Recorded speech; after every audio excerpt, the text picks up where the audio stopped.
Sure. Now, Fashion Day on Children's... It's a Playbus! But where does it go? Where does it stop? Watch for the sign of the lollipop.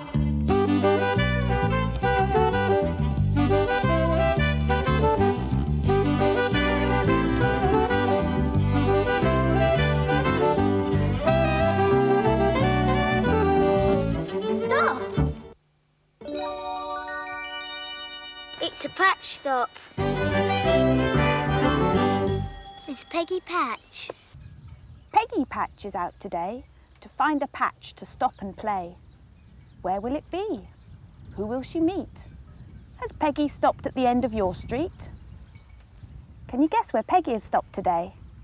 I'll give you some clues. It's a place where boats tie up. Sometimes muddy, sometimes covered in seawater. Where you can smell the sea air. Can you guess where it is?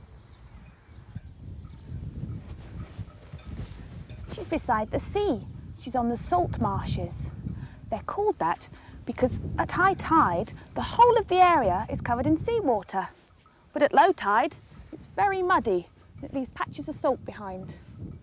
Peggy wants to take a look round. Why not go with her?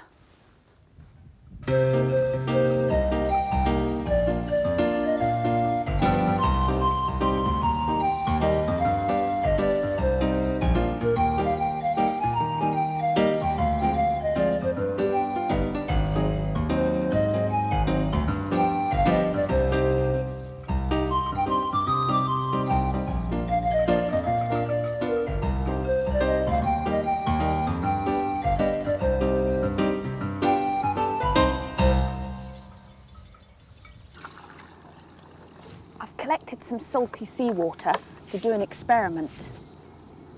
You can't actually see the salt in the water, but you know it's there because you can taste it. Things float easier on it, and if you get it in a cut, it stings. In olden days, people used to make salt by heating up seawater until all the water disappeared and just salt was left. I wonder if this experiment will work.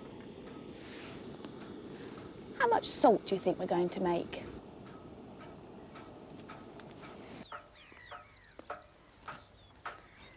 At high tide, all this area will be covered in seawater. Might even cover our experiment. At the moment, the boats are in the mud, but they'll soon be bobbing about in the water. Can you hear the sound of the ropes banging against the mast?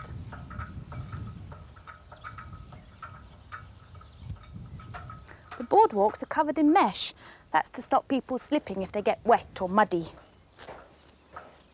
And in really high tide, even the path gets covered with seawater. Come on, Daisy.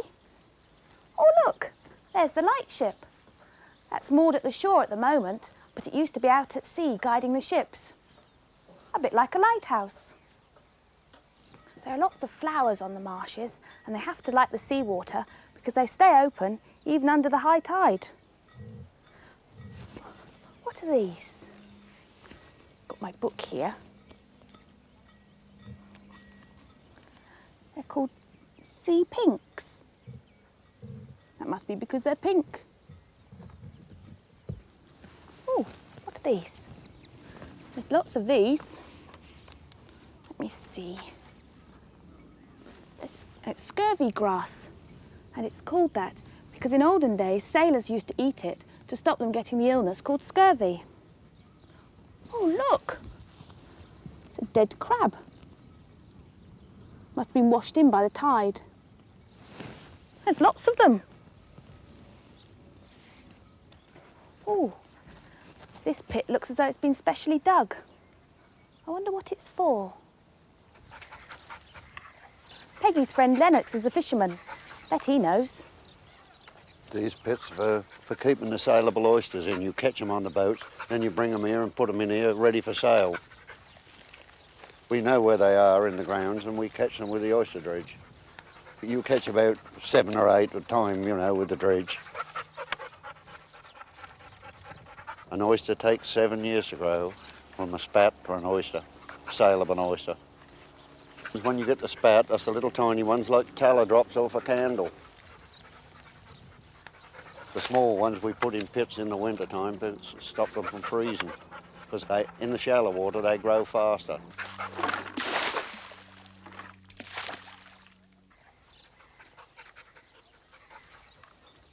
Peggy Patch is fishing for a creature to say hello to. Say hello to this creature. A creature with waving arms, an armoured body, no head, and feet like tubes. It's a starfish.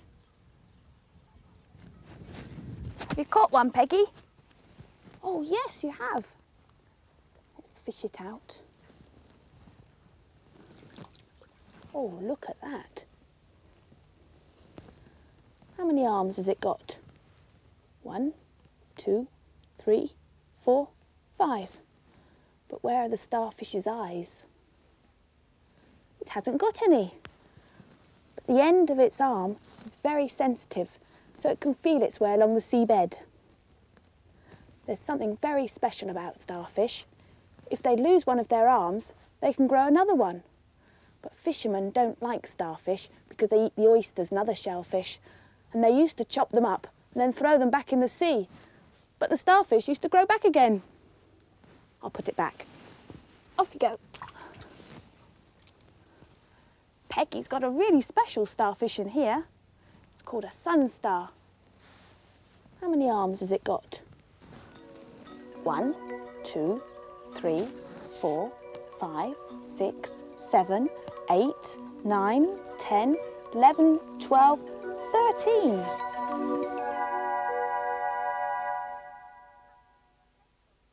What's happening in your peg book, Peggy Patch?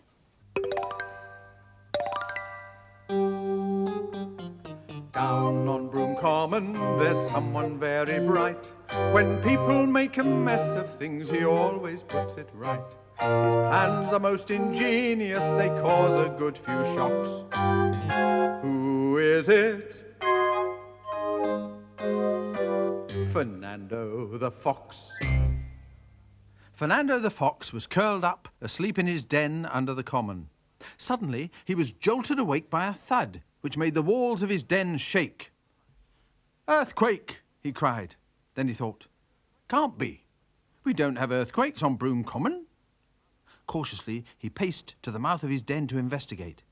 When he looked out, instead of the sky above and bushes all around, there was darkness. And when he tried to get out, he hit his head. Ouch! This is ridiculous. Fernando the Fox, famous for my brilliant ideas, my cunning plans. Fernando, the cleverest, brainiest animal on the common, and I can't get out of my own den? What about underneath? 1, 2, 3, wriggle! And with one enormous wriggle and a few scratches, he squirmed out. Now he could see what had happened. An armchair? The cheek of it! It's bad enough getting sweet paper stuck on my paws, but a molting old armchair dumped right across my den? "I saw him!" shrieked Jerry the Jay. "I got his car number, TCP 123. Clever old me." "Then fly after him and find out where he lives," Fernando replied, licking bits of armchair stuffing off his coat. With a flap of his wings, Jerry was away, and in no time was back again, squawking, 3 Penn Street! 3 Penn Street! 3 Penn Street! "What are we going to do?" he asked. "Steal his windscreen wipers? Scratch his paintwork?" "That won't get this thing off my den," Fernando replied. "What then?" asked Jerry. "If you stop shrieking for a moment, I'll tell you."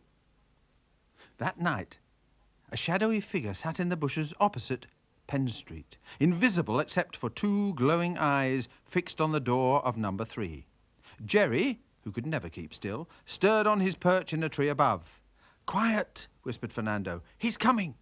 "I can't hear anything." "You shriek so much you're half deaf. I can hear if a mouse so much as twitches its whiskers." Before Jerry could reply, the door opened and a man came out and set off down the road.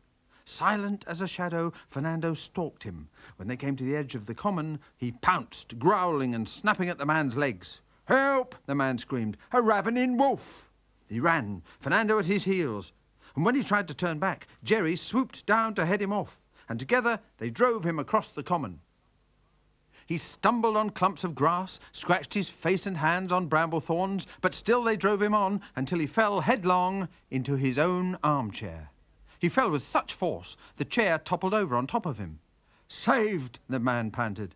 "This will keep those wild animals off."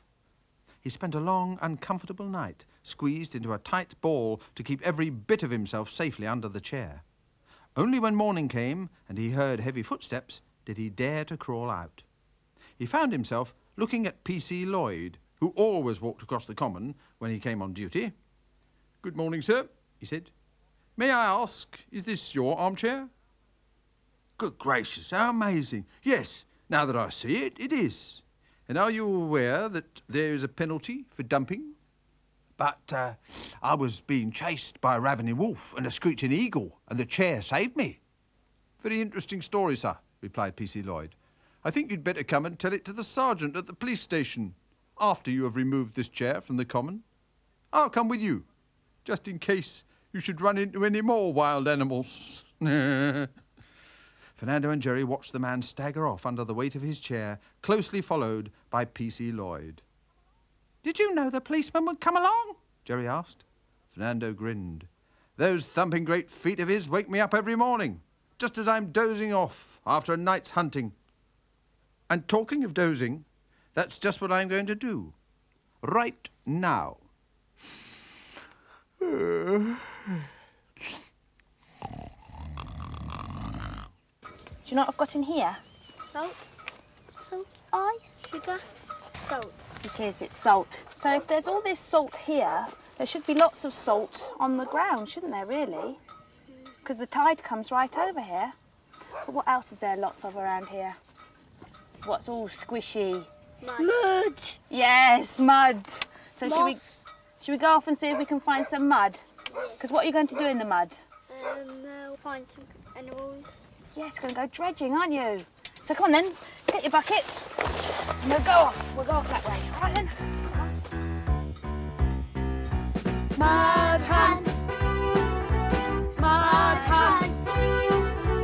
Mud hunt. Everyone's off on a mud hunt. What makes mud? Water with earth or sand. Where's it found? Anywhere on the land. Mud hunt. Mud hunt. Mud hunt. Everyone's off on a mud hunt. Sun can make it hard and brown. It gets slushy when the rain comes down. Mud hunt. Mud hunt. Mud hunt.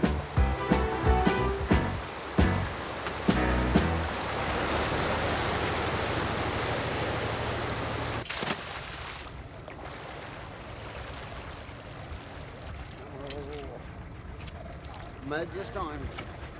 We ain't found that place we had yesterday, have we? Something in there.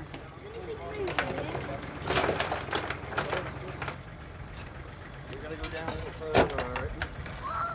There's something in there. There's a crab! A real crab, look! There's another baby crab. Look at that Look, baby there's a crab. crab! Oh, wow. There's a starfish. Wow, That's that's a brittle star. Who wants this one? Big I fish. think we'll put this one in the one with the Look clean out, water. let me shift that dredge across there out the way. Who wants a wriggly worm? Gonna want an oyster. Oops. You got two crabs there. No, I've got three actually. You have to look very closely in here because there's something. There's probably lots of things hiding in the mud. Yeah, well, Lots and lots hiding in the mud. Gosh, you found a lot, didn't you? Something else in there, is there? I think. There's some seaweed. Put some bits of seaweed in for them. Yes, I think. Nice green colour, that one, isn't it? Yeah, there's some. Ah, what's this? Oh, it's a shrimp. Oh, oh. Does it spray you? It's a big one too. It is, isn't it? And right into the corner. Go on, move around. Oh, they move ever so quickly, don't they? Yeah. Oh, yeah. Is that all you've got then? It looks... Yes, a baby crab. I'm back in because I think I can. Pardon? Could you pick out the crabs, please? The crab. The biggest one's Oh. pregnant. There's one. I've got a pregnant one too. Have you? Where? That one's a pregnant one. How do you know? See where we turned it over. Oh, yes, look. That's all the babies in there, is it? We've got some seashells.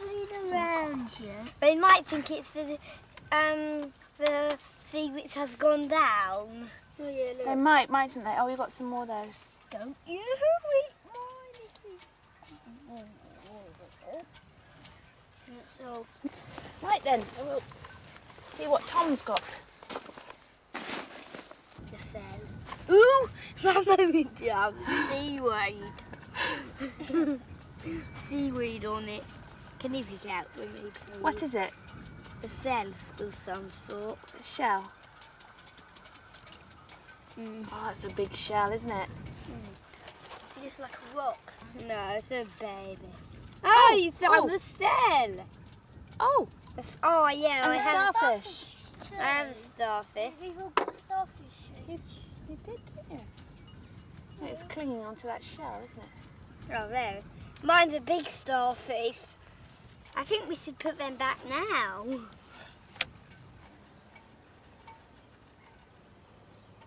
Peggy Patch's puzzle. Now that the tide's come in and the boats can float, who do you think likes to go for a swim?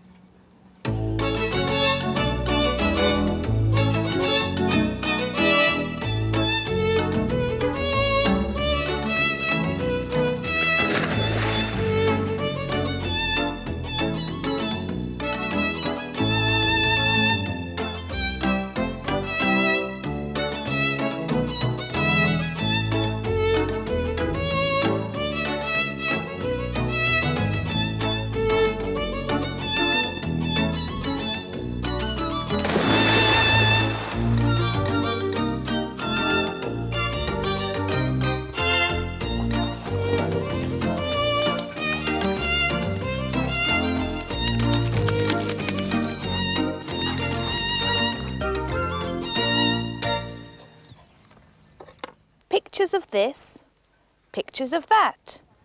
I like your pictures, says Peggy Patch. Something you do or something you see. Why not draw it? Maybe send it to me.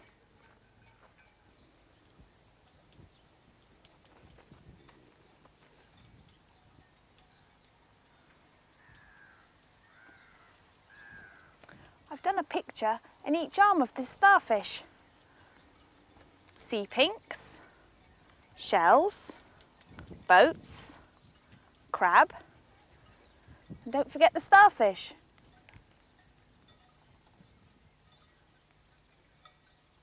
Creature with waving arms, an armoured body, no head, and feet like tubes. Oh, there's the bus bell. Come on, Peggy, climb down the mast. Peggy's off to find us another patch for next week. See you there.